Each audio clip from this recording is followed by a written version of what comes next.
Layouts like this are often preferred by customers, so why are they so rare? Hey everybody, Josh the RV Nerd of Bish's RV down here at a big Forest River dealer display today, taking a look at what's new with Rockwood Flagstaff. This model came out last year, and I think that they had so many cool new models last year that this one kind of slipped in the undercurrents. This used to be called the 2506S, and it had a weird rear bedroom, and they've tweaked some things around, and I think this thing is really finely tuned for someone looking for a very nice, quiet, private rear bedroom experience with that kind of classic front kitchen arrangement. But they've used some modern, different design elements to kind of weave this thing together. Now, we're showing this today with a U-dinette, but you can get this with a hide-a-bed or a theater seat. So if you're preferring a sofa instead of the dinette, that's absolutely available. What's cool about this model is it gives you a pretty solid, dedicated front kitchen. And while you're in the front kitchen, no one's really interfering with you, no matter how they flow through the camper. Or if you're in the entertainment area, whoever's in the kitchen isn't interfering with that, you know? This does have a walk-through middle bathroom, which some people don't like, but that creates a very private rear bedroom. And thanks to the dual entry doors, you can basically get to everything that you need in this camper for a travel stop. Now, speaking of, what's cool about this series, the mini light micro lights, they're always going to be basically 26 foot or less, riding on Goodyear Endurance tires with balancing beads, tire pressure monitoring, and their better torsion suspension system. This is a trailer with an all aluminum skeleton with Asdel, double Asdel in the walls, well, not Asdel, NTXT composite, different variety of composites, bigger air conditioner, factory solar, and inverter package, and a bunch of other things. It's going to work great in parks. It's going to work really good if you have a light-duty mobile lifestyle. And the size of it, it's not super intimidating to tow around. Now, we are in a live dealer display today, so it's very possible we might have a couple interruptions and or unexpected guests. I'm not here to hold somebody else up. I don't own this camper. I'm not going to tell them to get out if they want to come in and look at it. That's the whole reason we are all here. So, moving on from that. That is a carpetless slide. It looks like carpet, but it's actually like a pontoon style marine woven floor. It's actually a higher grade floor even as compared to the main flooring, which is ventless. You might have noticed. I've noticed as they've been redesigning old models and building new models, they're moving away from floor ducted heating. They just haven't transitioned everything there quite yet. That's a larger 15,000 BTU air conditioner. That is also a 12-volt smart TV. We'll give you a better angle on that in a little bit. You might notice, though, that the air conditioning is double ducted. They run 2 AC runs, and it's an ice box in here, and it is hot outside. Actually, wow, yeah, it just kicked off. That's kind of nice. All right, moving on from there. They've become very conscious of putting toe kicks in front of areas where they reasonably can, like both the stove and the sink, effectively. They're starting to do little details like that, and that's one of those things that if you've never had a camper, you don't even put that on your shopping list. But if you are at a dealership or at an RV show, here's an RV pro tip from your Uncle Josh. Stand in front of the sink and the stove and pretend you're doing the thing and see how it treats your back. Very quickly, you'll start developing lower back strain if you have to constantly lean forward, and this eliminates that. You got to be really careful of certain little marketing things. Like there's a sticker on that cabinet that says solid wood and then cabinet doors a little bit smaller. So the cabinet doors are solid wood. Everything else is lumber cord and pocket screwed. This is also solid surface kitchen counter stuff, which is actually kind of nice. And where they couldn't put outlets easily, they dropped in some pop-up power towers to give you power outlets where it really makes sense. Now, this has really respectable counter space, but they just kind of got some stuff out on display, so it sort of looks like it eats it up a little bit here. Now, that front window does have a pull-down blackout privacy shade, which pretty much all the windows have. It does have magnets in place, too, so it's not constantly dangling and tinkling against things. Over here, this is a rack and pinion deep slide for the full size, what I call true U-dinette. So this folds down into a big sleeper. But again, if you prefer a hide-a-bed, if you prefer a theater seat, those things are available. Now, a cool little Rockstaff factoid, anything that they build in-house has a welded aluminum cage, and it includes that that dinette right there. So just everything is light but strong, effectively. Backing our way up here, let me this is a small space. I'm trying to figure out how to do this without making everybody motion sick. There we go. By default, obviously the TV kind of slinks into that little, you know, shadow box that you have up there. It's kind of funny. If you put boxing around a TV, it looks good, but it makes the TV feel like it could have been bigger. If you take the boxing away, it looks cheap, like they cut corners. You know what I mean? Now, this refrigerator is a bi-directional door. Most floor plans, I don't think that matters, but this one with the entry door right here, one of the cool things you can do if you're outside, you can reach in, open this side, grab a drink real quick.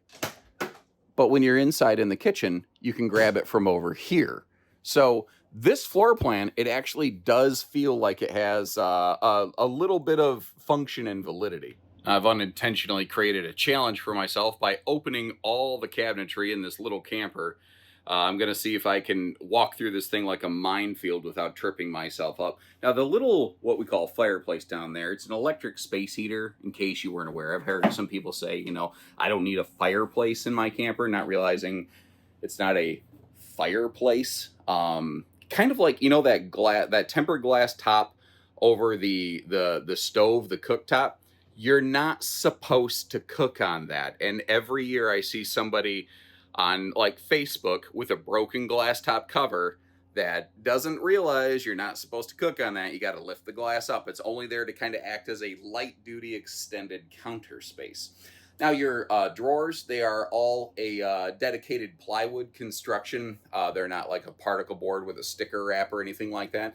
It's not massive, but I think it's a very respectable dedicated pantry space right there. I appreciate so much how they re-implemented the anti-gravity overhead doors. They had briefly done away with those about 1.5 years ago and very quickly brought them back when people are like, nope, don't like that. Now, the little decorations that were on the dinette, I threw them over here in the sink just to give you a little bit of a size reference. And I do appreciate how they give us the dual sink covers to really kind of maximize the space and function there. Let me get this open a little bit. If I'm going to be picky, I kind of wish one side or the other of the shelf down here wasn't there just to give me a spot for a wastebasket. It's just, I don't know why. I prefer to have a tucked away wastebasket in campers. And I know people who are watching my videos all the time like, oh my gosh, he's talking about a wastebasket again. Like, it's just one of my personal things that I'm always harping on and I'm always looking for. And I know it doesn't matter to everybody, but it's just one of my preferences. Maybe you don't care. I don't know. But that's the thing with campers. That's why, like, there's so many floor plans that are so similar, because they each have those couple little things that the other one doesn't, you know? Now, this is what I just call Rockwood doing Rockwood things. They always do the bigger vent fans, and up on the roof, you have one of those vent fan covers, just factory standard. Those are things that you could add after the fact, certainly, but now they're included in the initial price tag, and that means they're covered under the factory warranty. That I like. Porcelain foot flush stool over here, I actually found was fairly fluffy friendly for both width and length. And the RV has a 6.5 foot sidewall, but it does have a slightly barreled laminated ceiling, which does allow me to actually stand pretty comfortably in the shower. My head felt like it was kind of sort of partially in the skylight, but not terribly so. It didn't really bother me. Now, working our way around the corner over here, a couple extra little details. You see the shower miser. This is basically a water saver, water reclamation service. You really only use this primarily if you're boondocking, though technically at a park you could use it to power fill your fresh tank, but you could also flood it doing that, so be careful. They also use just a little bit better lock on this shower door. It can't bounce up going down the road. You have to manually flip it open.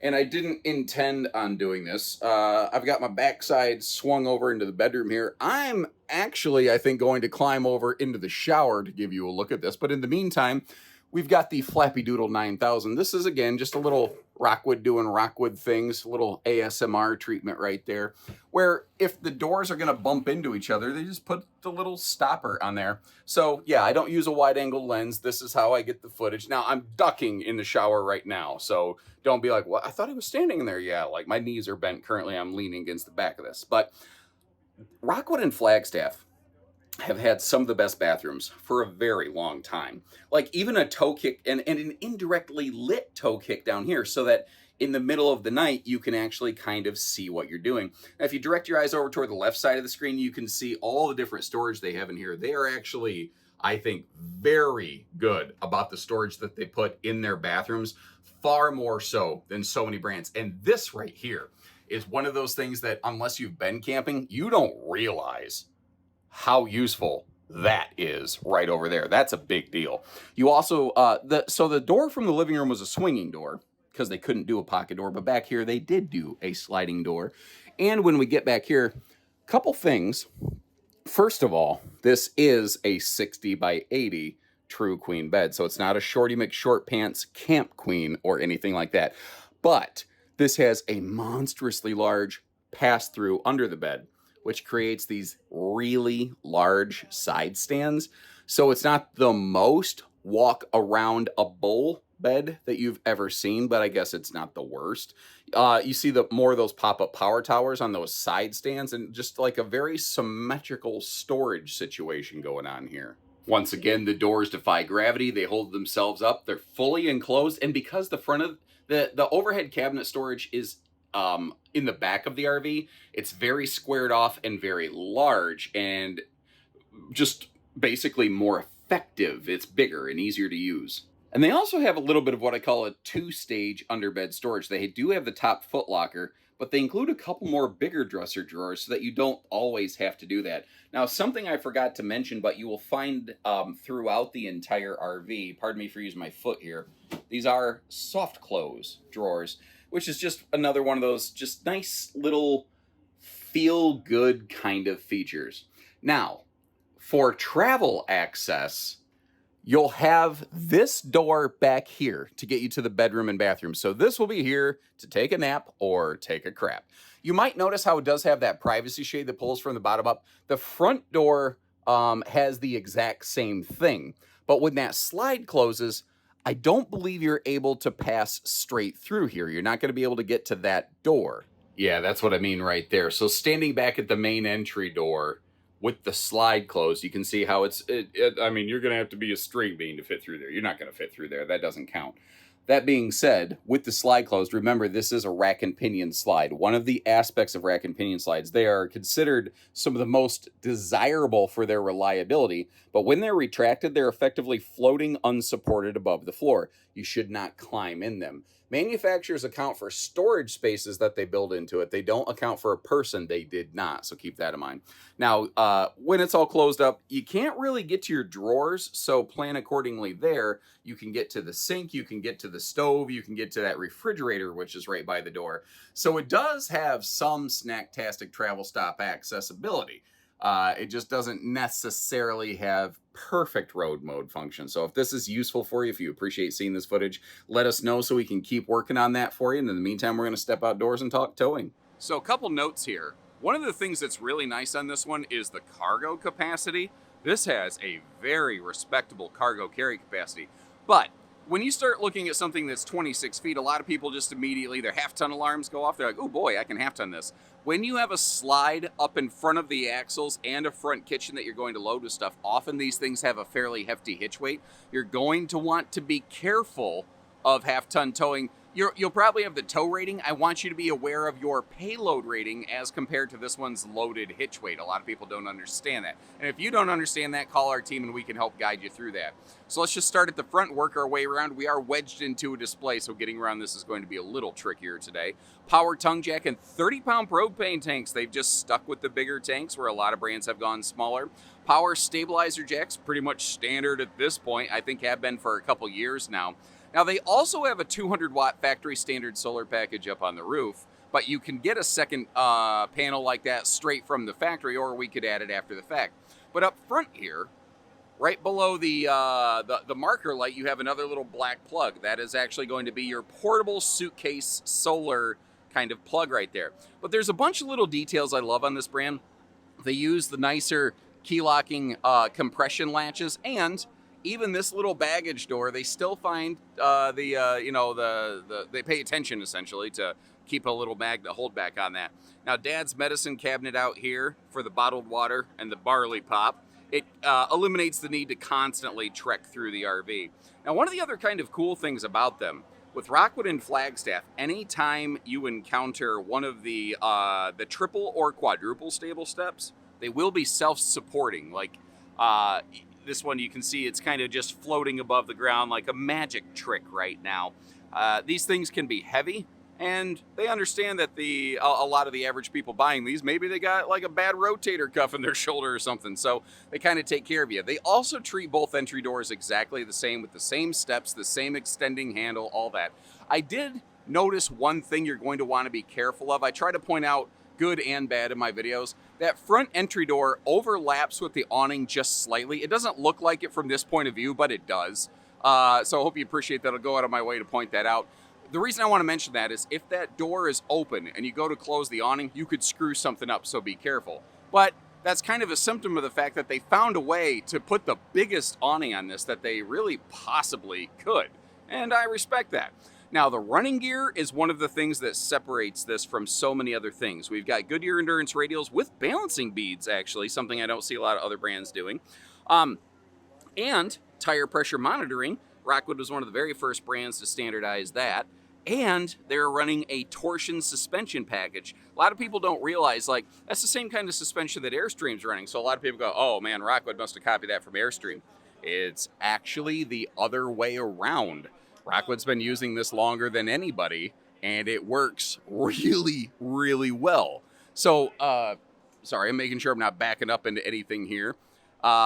On the back, instead of being ladder prepped, they just include a ladder to get up there. Now, even your bathroom vent fan has a big XL cover on it. You do have yourself that 300-pound rated accessory hitch on the back here, which they have a bumper and the rear hitch, so that you get a little bit of and instead of or. Just opens up more options and opportunities. And this is the classic way we would get pass-through storage on travel trailers. But you haven't seen as much of this in the modern market because we don't see as many rear bedrooms, and it creates a massive basement area as a result. Now, it wasn't easy, but I did manage to weave my way between a couple of these things. Believe it or not, my chicken nugget dad bod was able to slip that gap right there and get back here for you. I do want to mention that is a rack and pinion slide. Let's talk construction. This RV has a full welded aluminum cage structure. You might have noticed even under the bed, even under the dinette's a welded aluminum cage. Your walls are going to be a dual composite. Now, they've moved away from using Asdel. The composite they use is called NTXT. People freak out about that. The only reason they changed from Asdel is because they found NTXT bonds better with their wall construction. And really, the only part of this RV that's not laminated is the floor, which is still aluminum frame, but a 5/8 tongue and groove plywood floor, so you don't develop soft spots. The underbelly's enclosed, does have holding tank heat pads as well. There's even a 1-inch dual composite wall behind the nose cap. And you have a radiant barrier running behind the cap and through the underbelly. So some respectable extended season use here.